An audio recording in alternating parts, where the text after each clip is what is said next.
And welcome, everyone. We are back with our parenting live stream.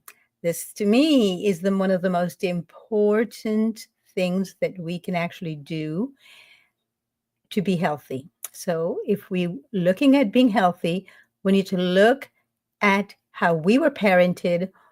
And if we find that it is traumatic, or if it's really something that is really bearing on our lives right now, the great news is that we can reparent ourselves. Everything we're saying today, you can use it to reparent yourself. You're never stuck. That's the most beautiful thing about life, is we never have to stay where we are at any given moment. So today, specifically, we're going to start off by looking at the 4 primary parenting styles. I'm going to put it up on the screen here. And so, according to psychologists in child psychology, these are authoritarian parents, authoritative parents, permissive, or uninvolved parents. So I'm going to ask, first of all, my co-hosts to look at these different styles of parenting. We're going to go through each one. What are the primary parameters for each? And let us know which one you thought was used for you for your own parenting. And I'd like our audience to write in the comments too what kind of parenting style they thought that was used for them. Or sometimes it's a combination sometimes, And if you're a parent right now, which one you have chosen to use, or you're using by default without even realizing you've chosen it. So we're going to start with Blythe. Hi, thank you so much for the question. To be honest, I think that there's different. None of those resonate with me in terms of how I parent. I would choose conscious parenting as the sort of framework to which I approach parenting, doing things consciously. To answer the question, which way was I parented? I'm not sure I understand the difference between authoritarian or authoritative. But definitely there was authoritarian. Yeah. So stop there. Then I'm going to give you the actual definition, because that's extremely important, what you just asked. Okay. Yeah. There is, to me, it sounds almost the same: authoritative parenting or authoritarian parenting, but in truth, they're not the same. So I'm going to give you the definition, the official definition. I'm going to put it up on the screen. So an authoritative parenting style includes high parental demand coupled with responsiveness. So parent provides a nurturing, warm environment while setting firm limits and boundaries. So that is the authoritative parent. And I'm going to go more into the characteristics of authoritative parenting afterwards. However, the characteristics are usually they provide consistent rules and expectations. There's an emphasis for them on mental health and emotions. This style of parenting balances input and ideas from the parent and the child, and it creates they create an emotionally safe and supportive environment. And they usually focus on modeling healthy boundaries and relationships with their children. So they model it themselves. They don't just teach it, they model it themselves. And there is a lot of parental encouragement for the child to be self-reliant. And these parents usually practice flexibility and freedom for the children to express and share their feelings. And that is authoritative parenting. Now, what is authoritarian parenting? I'm going to put that up on the screen as well. So authoritarian parenting style, it's a high parental demand for obedience, low warmth, and minimal affection for children. So authoritarian parents are strict and often rigid, and often using hostile control or punishment to maintain child compliance and obedience. Now, the characteristics, and we're going to go more into that afterwards. I'm going to be reading you some stuff about that. But the characteristics of authoritarian parent style includes low parental responsiveness, intense criticism, Children, strict rules and expectations for obedience, very strict expectations for obedience, little consideration for the children's feeling, lack of interest in the child's behavioral needs.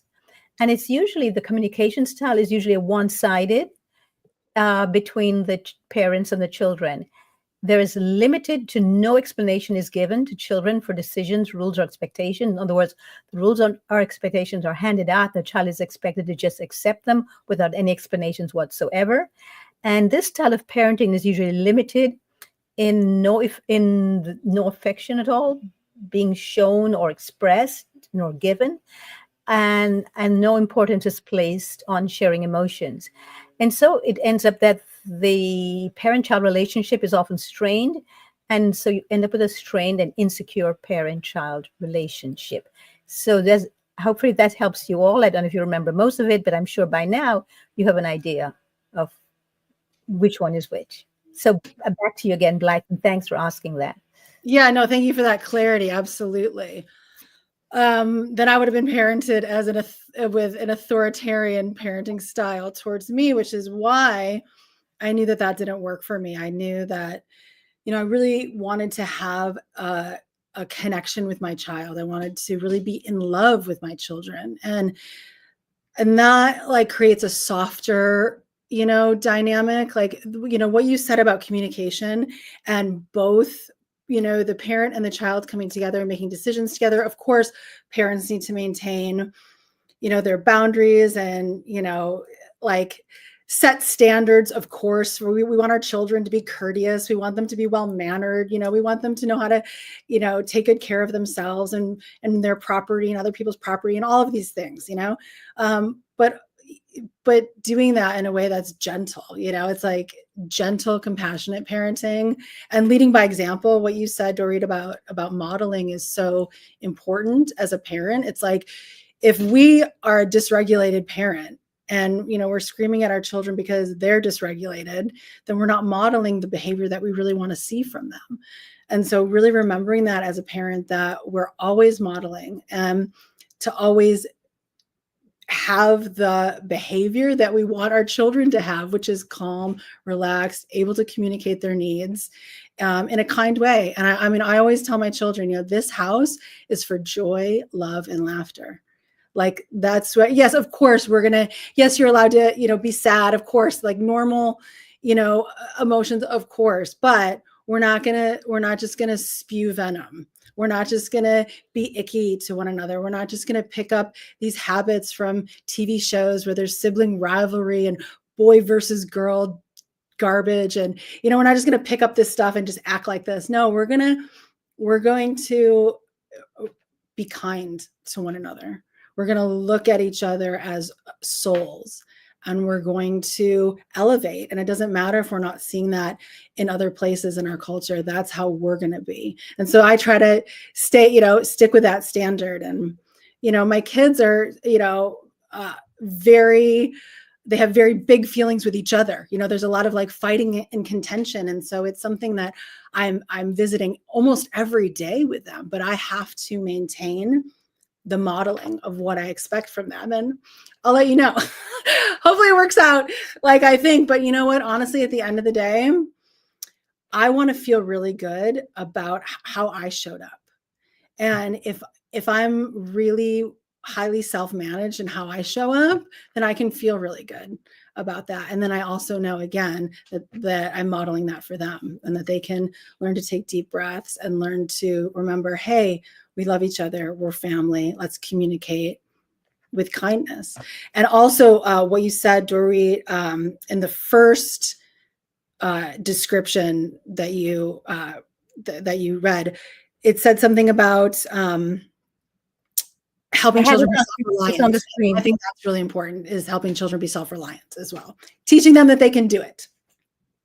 What stands out for me about what you just said, what really stands out, because this is so rare for me to hear this, is you talk about you want your children, and it was the first thing you said, you want your children to be courteous. It's interesting because I do not see children even understanding or even having an example of what that means. And so if we're going to model for children what we want for them, that means the parent has to be courteous to the child. Child, absolutely. Yes. And that is what we don't see a lot. Yes, absolutely.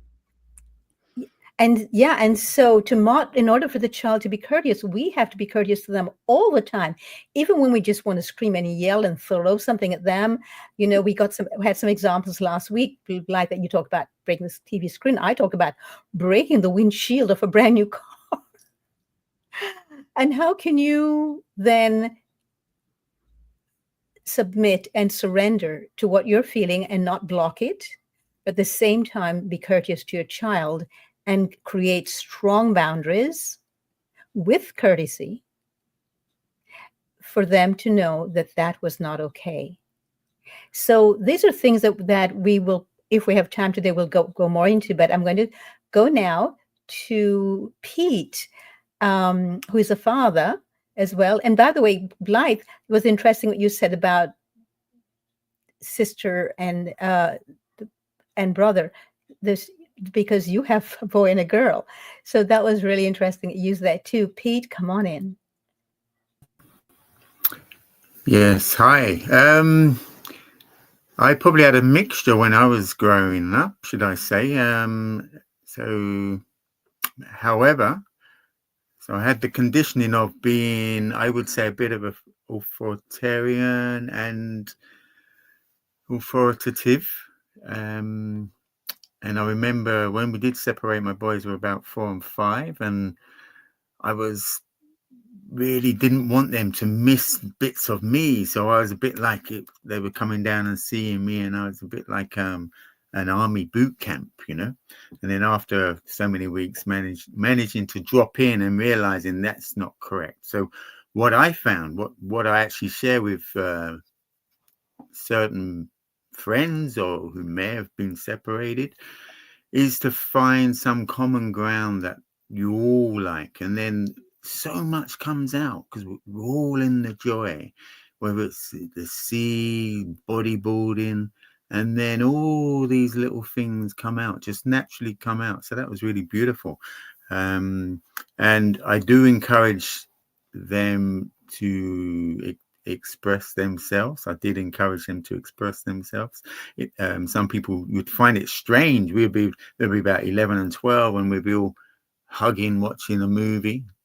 Not that I agree with some of the movies these days. And, seeing that sensitivity in my boys and with me. So it's really nice to get them expressing. My daughter, that was in another relationship, a long-term relationship, and we separated about the same age, and learned so much more as I journeyed really as a father, and being there, say every 2 to 3 weeks we would go on all different ventures and things like that. So with my daughter, it was so beautiful, really, and the boys. I became more on their level. However, I had to bring in some healthy boundaries. So I aspire to bring in healthy boundaries for them all. So I have a nearly 3-year-old now. So so much she has got some really healthy boundaries. We have kept her more with us to learn to get her roots very strong. So even now, if I slightly move her too fast, it's just like, don't push, Daddy. So she has some good healthy boundaries. Really aspire to sense and listen. Really aspire to be the example. There's, and then if you see your child doing some strange things, it's generally because of we do it. So they're mirroring us. So we have such a beautiful opportunity to learn from our children.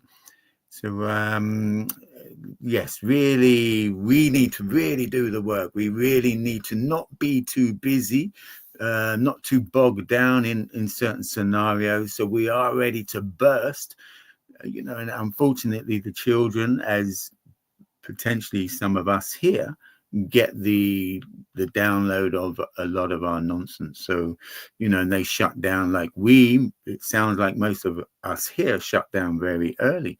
So trying to keep this flower to blossom is so important. However, I do believe we really need to do the work to blossom our own inner child. Yes, we can work with our children at the same time. Symbiotically is a reflection of us. However, personally, best to do it beforehand the best we can. And of course, new things will always come up. But if we take the stance that it's like a beautiful project, and children are beautiful, and it can be so, let's just say, so exciting, and not put negativity there.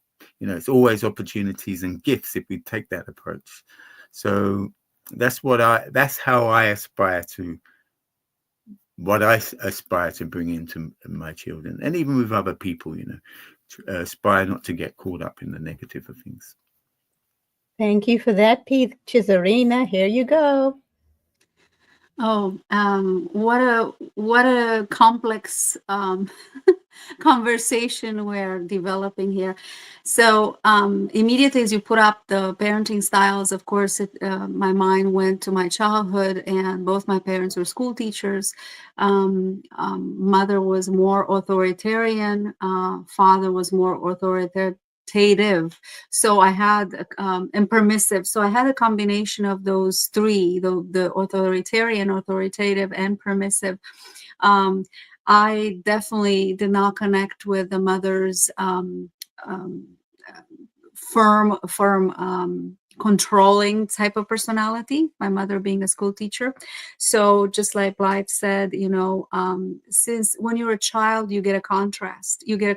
And you start dreaming the opposite of what you have been offered. So as I became a school teacher, and as I started to work with children at age 19 in Romania, I navigated this delicate world of, I want to be in charge of the lesson, but I want them to also be in charge with me. And that was not so easy when you're 19 years old and you're starting to teach and you have 44 6-year-olds in your class. So I can say that to this day, as I am around children and with children and talk to parents and moms about this, there's this dance of balance. I call it dance of balance, because in every moment we could be distracted and pulled from one style or one way of being into the other. And the children are here to simply teach us. They're our teachers. And so how we see them and view them, and how we if I see them as these incredible teachers who have something to offer me, so that I can also share my gifts with them, and then we can blend our energies and co-create a balanced a learning environment. If I see that, I am going to create that. And that's been my experience. Now, I've not always been perfect when I have been with children in the learning environment, in camps or whatever I am. I had moments where I had learned from them that everything that I carry. So as an adult, as a parent, I'm not a parent in this life, but I am feeling like I'm mothering them every time I'm there as a teacher. So in that sense, I feel that we have to the conscious style has to be, the conscious approach has to be there, because the children are so sensitive. Most of these children I have met for years now, they are born with that sensitivity to intuition, to pick up on your emotional state. So be aware, as parents find out very early in their child's life that however they feel in the moment, it's mirrored back at them, right? And whatever issue the child has is mirrored back in their face. And that is the beauty of this, how consciousness is working through the children to teach us as adults what we need to work on. They push all the buttons possible, and they will continue to push all the buttons through all their ages and stages. And if we see it as a celebration, okay, they're here in my life. We have this beautiful contract to help each other, to learn from each other, to teach each other, to co-create, then it can be fun. And we can work with these parenting styles and sort of there's no black and white here, but create our own rainbow, create our own spectrum of what is necessary and needed for that particular child. It becomes very customized too, but there is a push and pull. There's always this dance. So not sure if that's helpful for now, but that is my take in the moment as I'm sharing some of the experiences I have witnessed. It's been almost 30 years since I worked with children and been around them and continue to serve their potential. So it's a joy and pleasure to explore this beautiful topic, Dorit, and all of us together. Thank you. Thanks. And this brings up what I call who's parenting whom.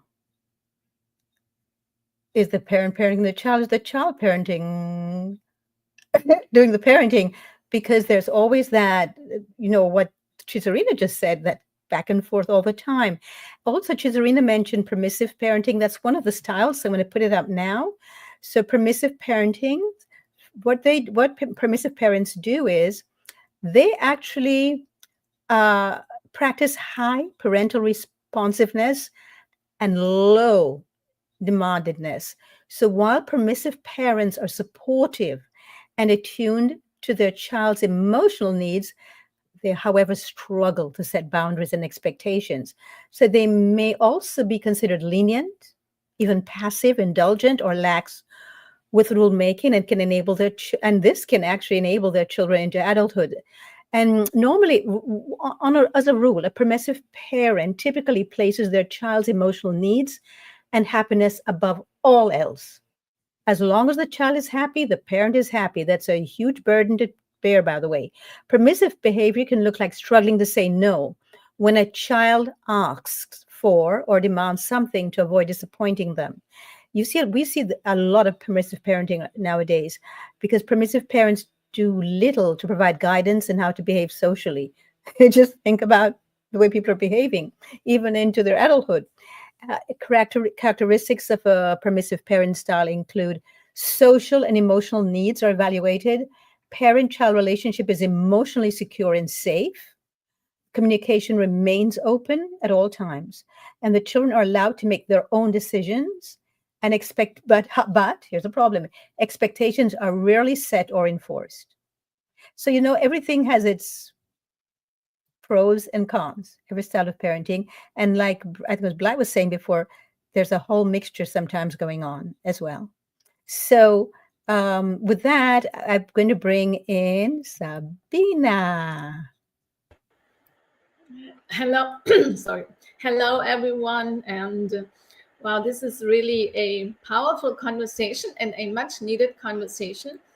And I actually grew up in a very authoritarian family. Oh my God, it was when we got late to the dinner, you were actually slapped in the face. When you got angry, you were locked in the room. It was like really, like my father was really a tyrant and my mother very submissive. So I knew when I became a mother, that's exactly, I don't want to do this kind of parenting style because I realized it doesn't work. I became very rebellious.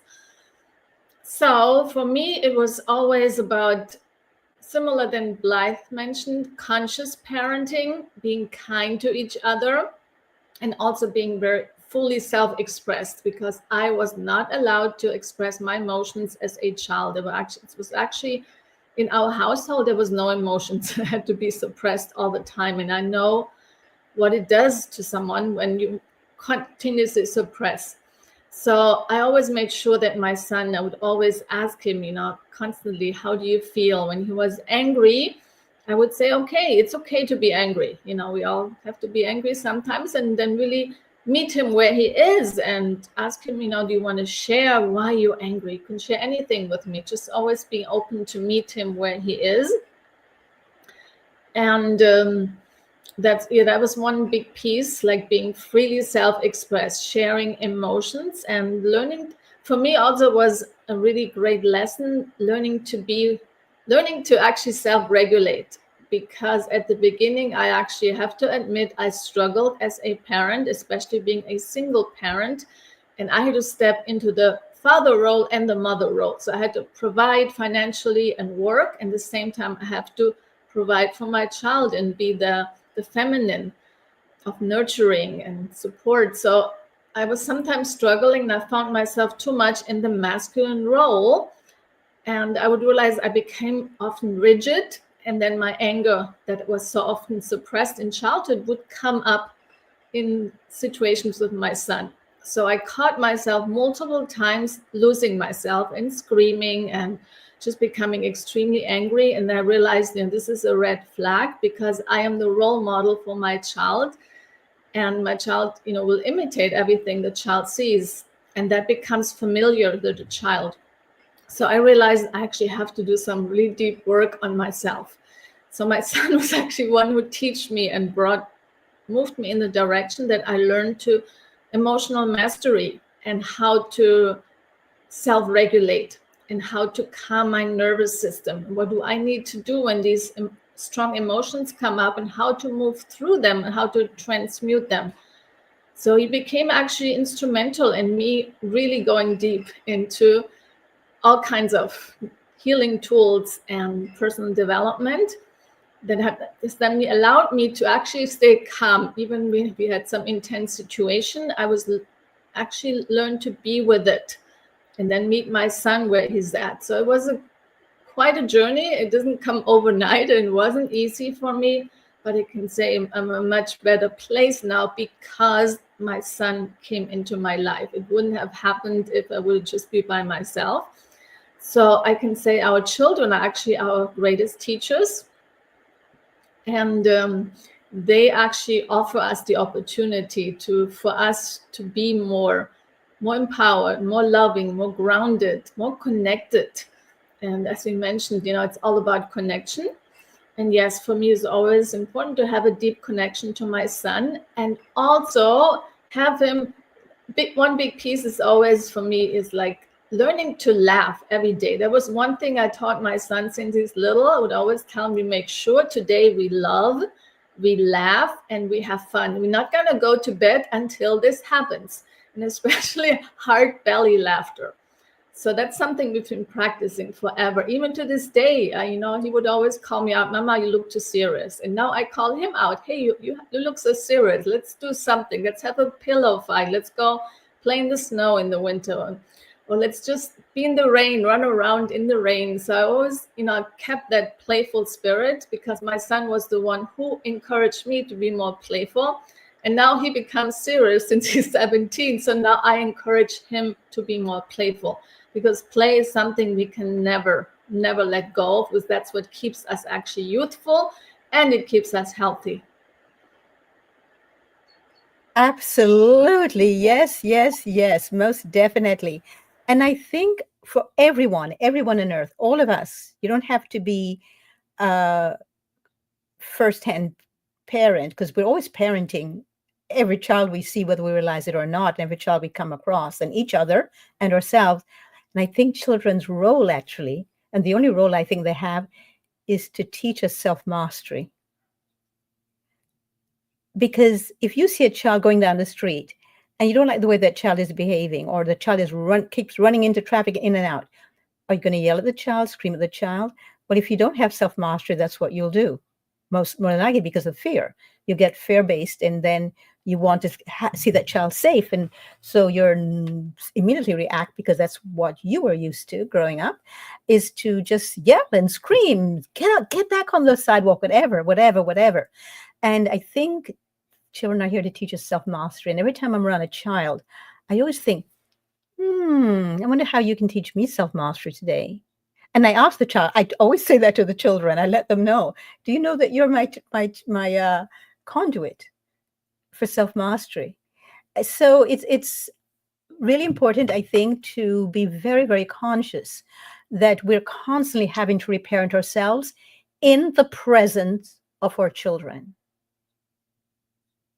It's not enough that we think we're doing a great job or a lousy job. It's, are we open to reparenting ourselves so that we can be the model that we wish? And I want to go into the one style of parenting we haven't looked at yet, which is uninvolved parenting styles. which I've seen quite a few of these, by the way. So, what is uninvolved parenting style? This is something which I think is very rampant now. And tell me if you agree with it or not. So, this includes both low demandedness and low responsiveness. The parents are indifferent, they're uninvolved and at all in their children's lives and in parenting. And uninvolved parenting does not provide expectations nor support regarding children's behavior, children's emotions, or their children's needs. So, uninvolved parenting sometimes is referred to, you might hear it referred to as neglectful parenting. This provides they do provide the basic needs of the child, such as shelter, clothing, and food. Remember, last week we looked at Maslow's hierarchy of needs, and they do meet that part of the needs. The last, the main one at the bottom of those, the one that takes up most of that triangle. And the parent does not, however, the parent who is uninvolved does not set expectations for social nor academic behaviors. A child's emotions, relationships, and self-esteem are not supported nor validated at all by an uninvolved parent. And unlike the other types of parenting that we just talked about before, uninvolved parents may be dismissive, uninterested, or ignore the child outside of providing these basic needs. They think once they provide these needs, they have met their own claim on parenthood or their own requirement for parenthood.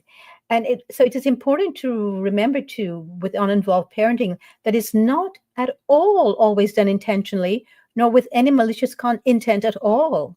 A parent may have to work long hours or multiple jobs to provide for the family, or might have had uninvolved parents themselves. So can you imagine you working all day long in a sewage factory? All day long, you get up really early in the mornings to go out. And then you're eating meals that just drag you down and just weigh you down. And then you come home. The last thing you want to do is to have some rambunctious child jumping on your lap when all you want to do is take a shower and go to bed and go to sleep, or just eat something and ignore everybody else. And so the characteristics of an uninvolved parenting style includes that these parents do not address emotional needs. They can't. Some of them, they're not even equipped to do so. They do not set behavioral nor academic expectations, as I stated before. However, this is really strong, I think. The parent-child relationship is extremely fragile or might even be non-existent. And these parents allow children to tend to themselves. And parents also have little parental involvement in the child's activities. And there's a lack of nurturing and affection. This is interesting because as a child, I didn't want my parents involved in my life. I had my own life, and I just thought they were nuisances and they were in my way. And so I wanted uninvolved parents. And so when they got involved, I did not like it one bit. So it's interesting how children's needs are so different based on, and on certain times they change also in their lives. So having looked at all these 4 parenting style according to psychology, and remembering last week Maslow's basic needs, if you remember those charts from last week, and I'll put that up again in a moment. What do you think, looking at all of these and Maslow's hierarchy of needs, what do you think would be the preferred style for you if you could have been reparented again? And I'm looking for Maslow's chart here. And I also want you to we're going to take into account intergenerational trauma as well, how it gets handed down from parent to parent, or it could even skip one generation and then move to the other as well. That's also an issue too. So I want you to also think about intergenerational trauma. Are you perpetuating it or not by not reparenting yourself?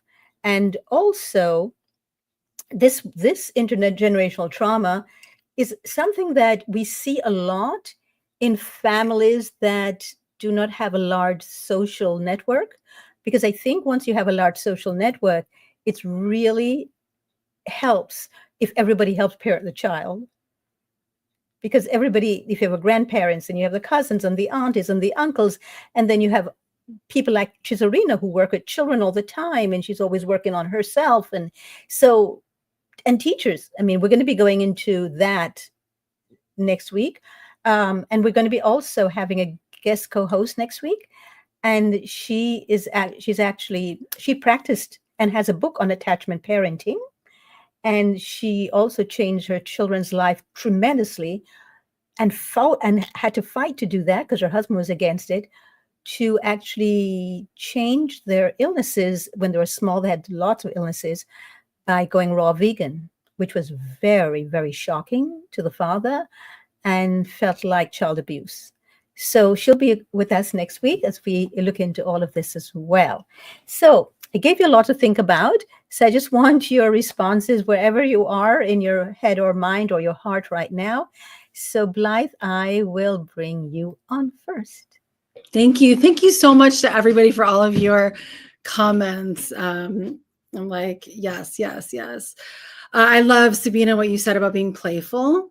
I think that that is such a big piece of it. Like parenting can be so hard. And what everyone really said about we're parenting ourselves, or we're reparenting ourselves, we have to work on ourselves. And the more that we work on ourselves, the smoother our parenting journey is, right? But it can be super challenging, at least for me, when I'm dealing with so much, of the crazy energy of a 5-year-old and a 10-year-old when they're combative with one another. And it's like, I just want Zen in my space. Like, I had 2 decades of adulthood myself before I had children, right? So I'm used to having like my Zen space, and I don't always get to have that, right? Because there's 3 people, or if my husband's home, there's 4 people in the environment, and letting things be what they are and not having to control them, and letting it be my opportunity to, like you said, Dorit and Sabina, like, and Chazrina, all of you, Pete, all of you said, it's like, it's about our own self-mastery, right? And so it's like, I don't have to control my space. I don't have to control my children. I just have to choose in the moment how I want to meet it and what really matters in that moment. And bringing in the playfulness, and like, my kids, I can't even believe my daughter's 10 already. Like, it goes by so fast, and remembering that in the moment, what really matters, even when it's like the big stuff. My son pulled 2 keys off of our keyboard. Like, he's so strong, he broke our keyboard, our musical instrument. And it's like, even in that, it's like, what really matters here? And also, getting upset about things doesn't change something that's broken. But what is impactful in the minute is how I can handle it, and how my kids observe me handling things that just suck in the moment, and how we all can just learn to be more respectful of other people's property, and, like, really get the learning instead of getting mad. Like, we don't have to get mad, right? So that's my 2 cents. Well, thank you for that. Pete, come on in, please. Yeah, thank you, everyone. It's been really good. I've decided I had an uninvolved parenting, really. So it's great having that one displayed. And then I realized I would say from this more uninvolved, dysfunctional parenting. My mum was more a single mum, different stepdads. So there was lots of, I would say, dysfunction kind of relationships, lots of habits and lots of patterns that I had to revisit and change. I realized, so around 19, I got in a relationship and had my 2 boys. And then in retrospect, getting into the system, kids, mortgage, self-employed all at once. So I can see me playing that uninvolved parent. The big thing, the big lesson I learned there, really, in retrospect, looking back, is we create scenarios to be uninvolved or absent, the absent dad. And it can be the most convincing. I can look back now, well, I could have just done that, So so by being there, they would have been conduit to my pain and my trauma that I had potentially just started to revisit.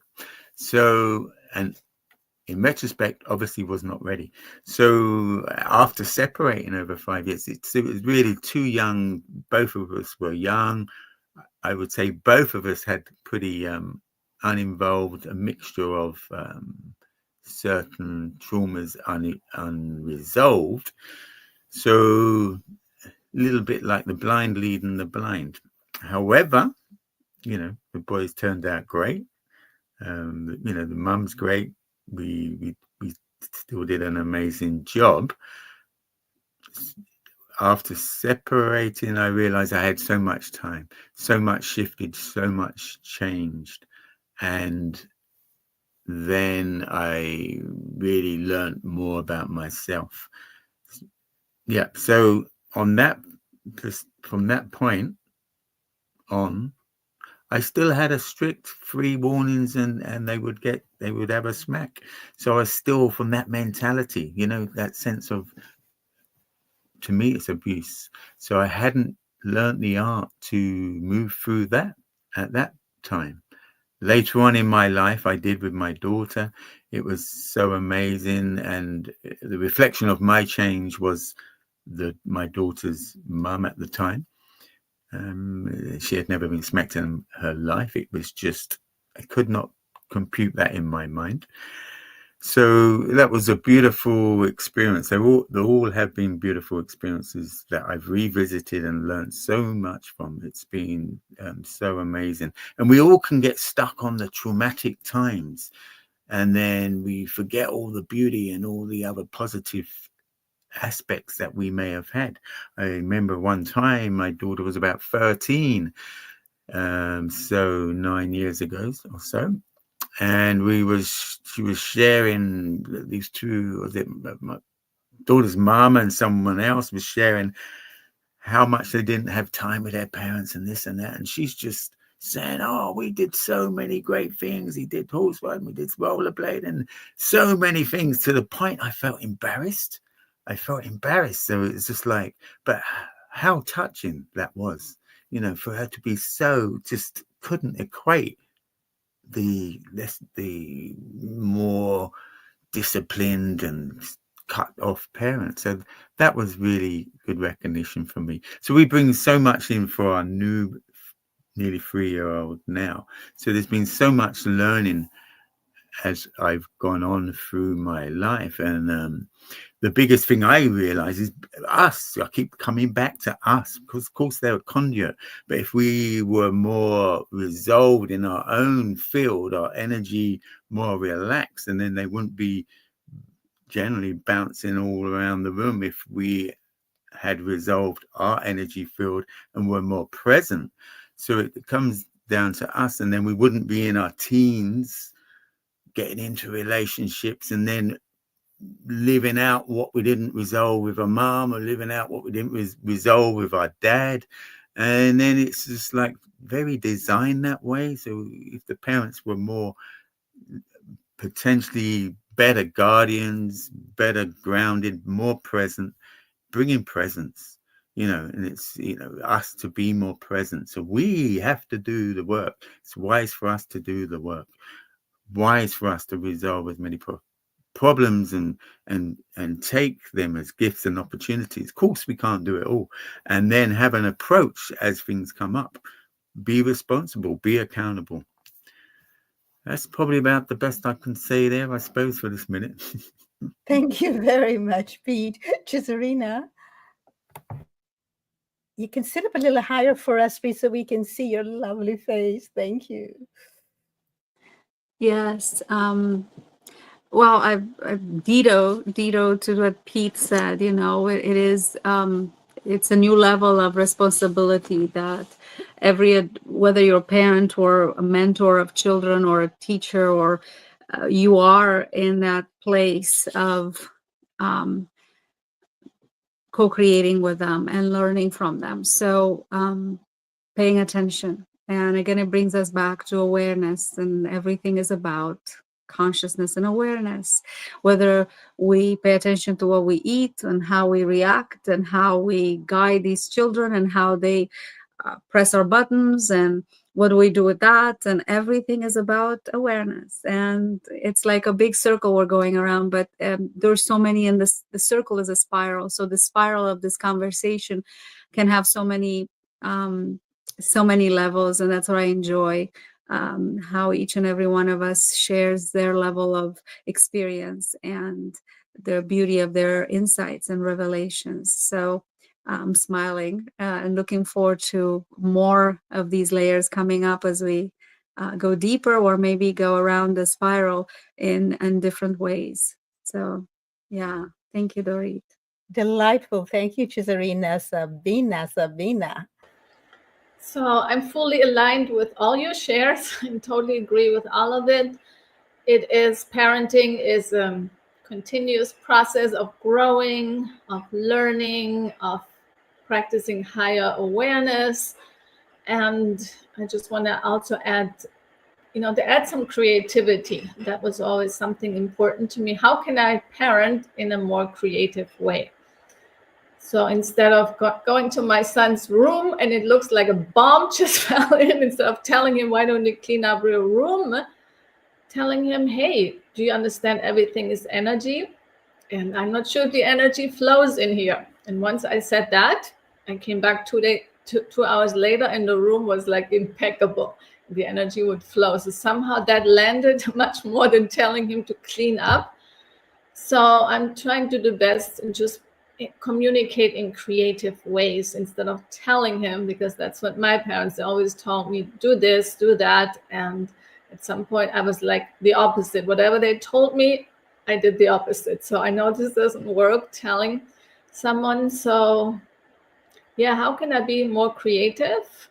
And at the same time, we need to set some boundaries, because if I'm just let him be whatever. I tried that for a while too, completely let him be, especially now as a teenager, and it doesn't work. The house looks just like nothing flows in the house. So, making sure like little responsibilities, such as doing your dishes after he eats, getting his room cleaned up and changing his clothing, but communicating from a creative place and adding some lightness of being instead of being too serious, because that's what also at some point I realized I'm becoming very serious here since I'm a parent. I somehow lost my sense of humor. That was a realization, became too masculine, and that's okay. A message here, how can I lighten up a little bit? Because seriosity is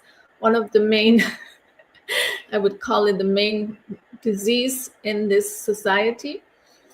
And we need to add some more lightness, laughter, smiles, and not take things too seriously. Thank you. So you mentioned lightness of being. So that goes very well into what I actually wanted to bring up right now, because that's exactly about it. I'm going to be reading from Cesarina's book, Art of Being a Woman. And this particular phrase, I want you all to think about this. And I also want to think about it within the parameter or the actual framework of, do we get the parents that we need? So can you really make a mistake in parenting then if your children got the parents that they needed? Maybe you're not making mistakes. Maybe they're reparenting you at the same time. So I want to look at what Cesarina wrote here, a new law of being. See, Sabina, that's what I was talking about. In every moment, your poetry of life unfolds. Your life becomes L-I-F-E, love in full ecstasy. So use the gift of inner sight. And then each breath, each cell, each word you speak becomes a new law of being decreed from the heart of the universe. Thank you, Cesarina. She has lots more in here that I could constantly read from. And then I'm going to actually also do a quote from Blythe's book. So this was actually written for teenagers and to teenagers, but I'm using it today for parents and parenting. So it's just a very small, this right here that she wrote. And it says, and this is for teenagers, but I'm using it for all kinds of parents. The only place you can create from is the now moment. However, many people create from the past by bringing the past into the now moment. Now, this to me is the downfall of parenting. I'm going to repeat this. The only place you can create from, so creating whatever experiences you want for your children or for yourself vis-a-vis your children, or the relationship you want with your children, the only place you can create from is the now moment. However, many people create from the past by bringing the past into the now moment. Thank you, Blythe, for that. So it's interesting, when I read books, I'm constantly parenting myself. And like I said before, I really wanted uninvolved parents. That was really, if I must have been asked, what's the ideal parenting parents for you? Or I might have demanded that when I go to Earth, this is what I want. Because I really did not want, not just my parents, but anybody in the family, any grown-ups, any adults, I didn't want their interference in my life. I saw them as interfering in my life. My life was so full, and they seemed to constantly be in my way. And so I didn't understand why they were there. I didn't even have the notion of safety at the time, but I saw them as nuisances.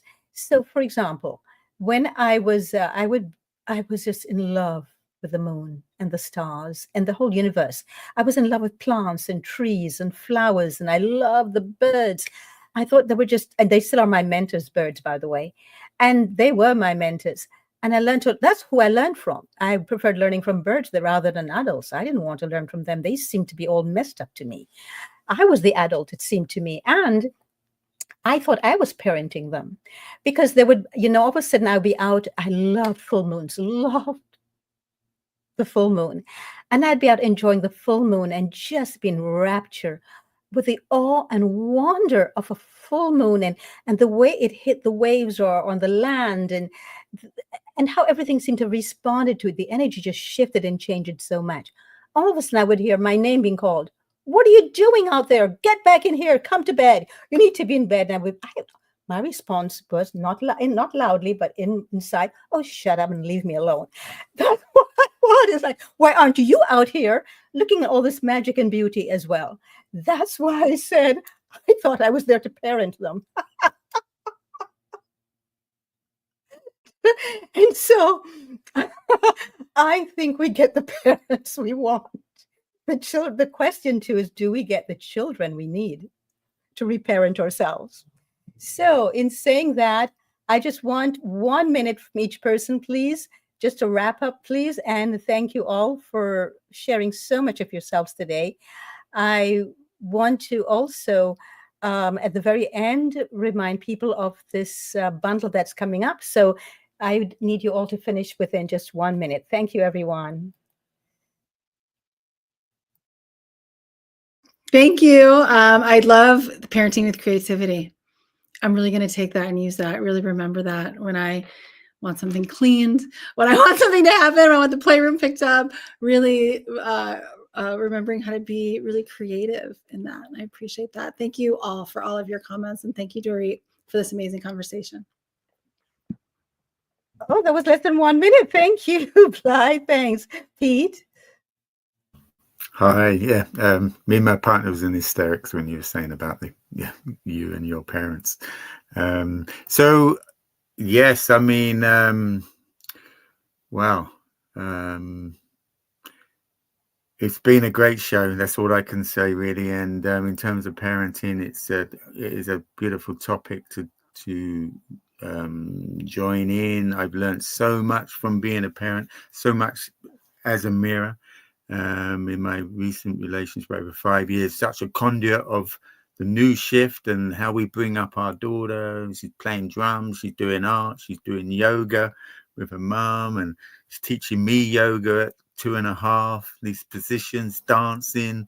So we be in the joy. And then even at this event this weekend, people are dancing and can't believe her. So she's bringing so much joy into other people's reality as well. So it's really nice to bring that embrace, love, etc. Thank you, Pete and Cesarina. Yes, just sharing again or saying it again, the parenting and the lightness of being, remembering, inspiring parents and anyone working with the children to have that lightness of being about them. And that is a big secret. Thank you. So, Cesarina, you know, when I was a child, I remember there was a film. It was a Swedish film, and the English translation was the incredible lightness of being. I didn't understand what it meant. It was in English. It was the incredible lightness of being, the English translation. Do you know that has stayed with me my entire life, and that has guided me the whole time to experience the incredible lightness of being while being on a dense plane in a dense body. So that I love when you say that. Thank you so much. Thank you. Ah, Sabina. Wow, what an amazing conversation. I loved every part of it. And thank you for all your amazing shares. And I believe actually the relationship to your child is actually the most rewarding of all the relationships and also the most committed one. Because think about it, you can't just, a marriage you can leave, a partnership you can leave, but leaving a child, it's not that easy. So it requires a deeper level of commitment than any other relationships.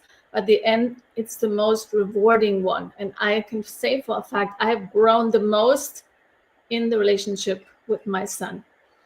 So I'm very grateful for having the opportunity, for bringing a being into this world and letting that being become the most of what he or she is here for. Thank you. That's how I interpret life is who's parenting whom. At every moment of parenting, whether you are the mother, the father, the grandparent, the auntie, uncle, cousin, first friend, the first betrayal, whatever, we're always parenting each other constantly. So parenting doesn't stop at childhood. It goes on and on and on and on and on. And then we have to parent ourselves in accepting our own death. It's a constant parenting. So that's why I really love that phrase, and I've lived my life on that phrase, to live up to that phrase, the incredible lightness of being, because I think that really elevates us to a space and a level where parenting becomes the bedrock for releasing, whether it's from generations or above us or below us, but it's a release, just like death is a release. And I think part of parenting is accepting death. And we're going to talk about this in another episode because we have 2 more left. And the next week we'll be speaking about a very important topic for parenting. How do you physically feed, nourish, and nurture your child? And so we're going to be having a guest co-host, who's going to be teaching us about how she raised her children. And she right now is in the same bundle that's available until Monday with me. And it's called the Ultimate Raw Vegan Bundle. And this completely raw vegan bundle is totally new. And has material in it that's never before released, content from all of the contributors from all over the world. Everyone is from a different country, it seems. And this bundle is now currently the only raw bundle available. Now, what's important, I'm going to put here the link where you can also get it, and it's also in the comments. And I'll put it below afterwards once the live is finished below the video. So this raw vegan bundle actually has so many recipes, but not just recipes. It also has a tremendous amount of different ways of living. For example, if you really want to explore your own yoga practice, it has yoga in there as well. it's very interesting. So we have yoga in there. We've got recipes in there. But the problem is that it all finishes on as of Monday. So you'd have to get it before. Then there's a book where some of the actual contributors were asked to contribute to a main recipe book. This was my contribution to that recipe book. And this one, if you can see, I made taro chips in the dehydrator. And then this is a creamy chipotle lime dressing for it. So that is also included. And then we've got so many recipes for sushi there. Of course, there's no fish. It's all raw, vegan, plant-based. And then look at the artistry. This was actually done with children. This mother taught her children to make this and then put the recipe in the book as well. So you have recipes for children and how to get children to, be involved with you in nourishing and nurturing themselves. Then we have recipes that look like cooked food, which are not at all cooked food, and lots of sushi, of course, and even pizza. And we have this incredible chef in Malaysia. Actually, I did interview with her yesterday, so do look at it on my sites. She makes these incredible dishes which are called Chinese takeout. And it's all raw vegan. This is not cooked. Now, apparently in Malaysia, everyone who's tried this dish, which is her hot and sour soup, thinks it's the real thing. They don't realize that it's raw vegan. They just realize they don't feel exhausted and tired afterwards. Then we have the most incredible desserts from raw chefs in Japan. Then we have also, this is from the same Malaysian chef, the Chinese takeout. You recognize that, I'm sure, not cooked at all. Again, more sushi, lots and lots of sushi. And we even have a book on from this beautiful, incredibly elegant and just serene Japanese chef who now has a raw vegan cafe in Kyoto, Japan. And you can see my interview with her also on this YouTube site. So we have sushi, we have the Chinese takeout. We've got, this is the same Malaysian chef. This is egg fried rice. There's no egg, there's no fried rice.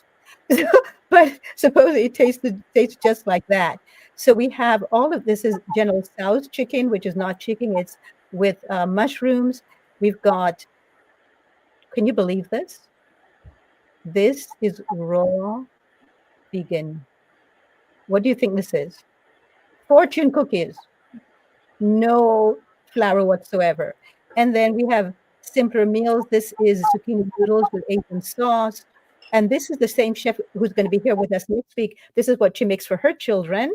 She makes a most incredible pesto, and then she just cuts up rainbow stuff for her children to eat. This is her again. She'll be here next week with us. And this is her here again. So you can get all of this in the bundle for $50 only. So with that said, thanks very much, everyone, for being here. Thanks for coming. Thanks for being with us. And do get the bundle using the actual link below. To Blythe, thanks for sending that out. And we will put this also below this actual live here afterwards on the YouTube site. Thank you, everyone. See you next week. Remember, we have a special guest co-host next week. And thanks for coming and sharing so much of yourselves. I absolutely was enthralled by your stories. Bye. See